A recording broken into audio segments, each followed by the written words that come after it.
Hi, welcome to the Continence Project's Parent and Caregiver Toilet Teaching video series. My name is Chaya Lichtig. I'm an occupational therapist and I'm the director of the Vermont Continence Project. The Continence Project is an interdisciplinary team working to make toileting easier and more successful for children and youth. Our team of consultants includes a dietitian, a nurse, a family support specialist, and me, an occupational therapist. We also have the support of a team of professionals around Vermont. We've studied the science of continence and understand many of the common challenges that people face when trying to move their child towards being dry and clean. For over 15 years, the Vermont Continence Project has worked with parents and professionals to understand how to teach toileting skills to children with and without disabilities.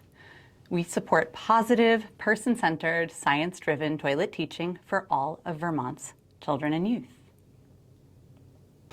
Our project is based in the Center on Disability and Community Inclusion, CDCI, at the University of Vermont. CDCI is what's called a UCED, or University Center for Excellence in Developmental Disabilities. CDCI is home to 34 full-time staff and 31 projects. The Continence Project is funded by the Vermont Child Health Improvement Project, known as VCHIP. We feel that it's important for people to know the beliefs that guide our work.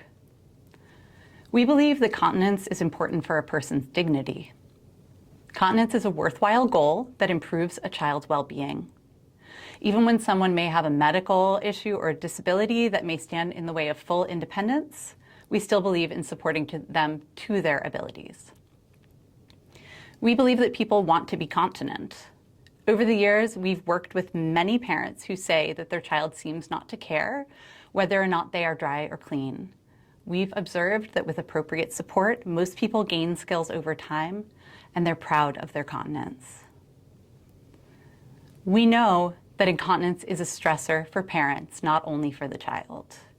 We understand that when your child is not continent, there may be limitations on what you feel you can do as a family, or you may feel pressure from others or financial stressors. Some of what we'll address is how to make life easier now, even if your child is still not fully continent.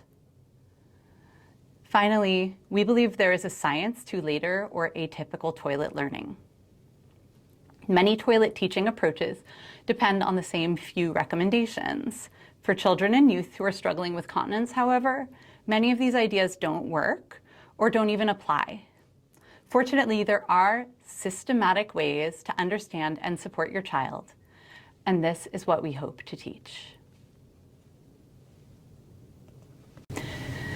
There are many groups of people who we hope will be helped and served by these videos.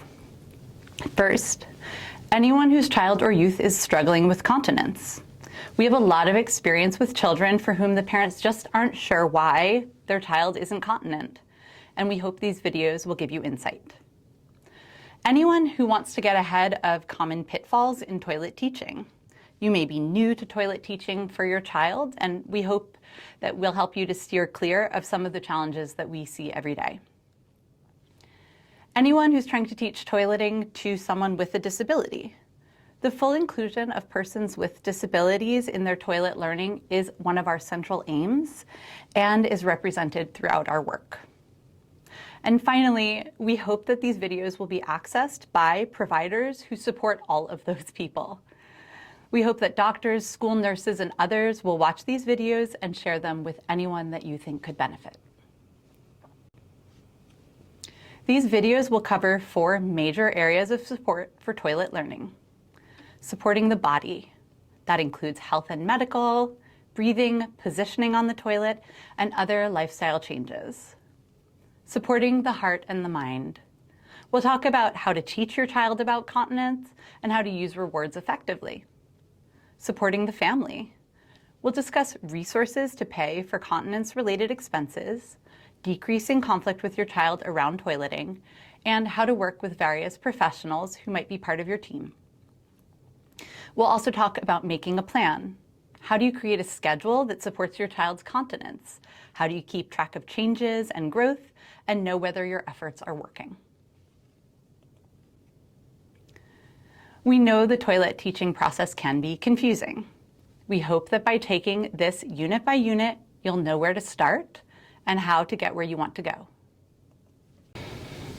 Here's our roadmap. Unit 1, we're going to talk about basic health info related to elimination, and we're going to talk about everything that you can do to take the pressure off of everyone involved. This is actually essential, and we hope you'll pay it special attention. Unit 2, we're going to talk a lot about digestive health, poop, and constipation, because these are actually where we see almost all of our referrals needing to begin. Unit 3, we're going to talk about how to address digestive health issues. Why? This smooths the way for all the other teaching that we need to do. Unit 4, rebooting the toilet teaching process. We want you to work smarter, not harder. Week 5, getting back on the toilet. If you have a child who refuses to use the toilet, go in the bathroom, participate in hygiene, or they're sitting but unsuccessful, we're going to talk about it in that unit.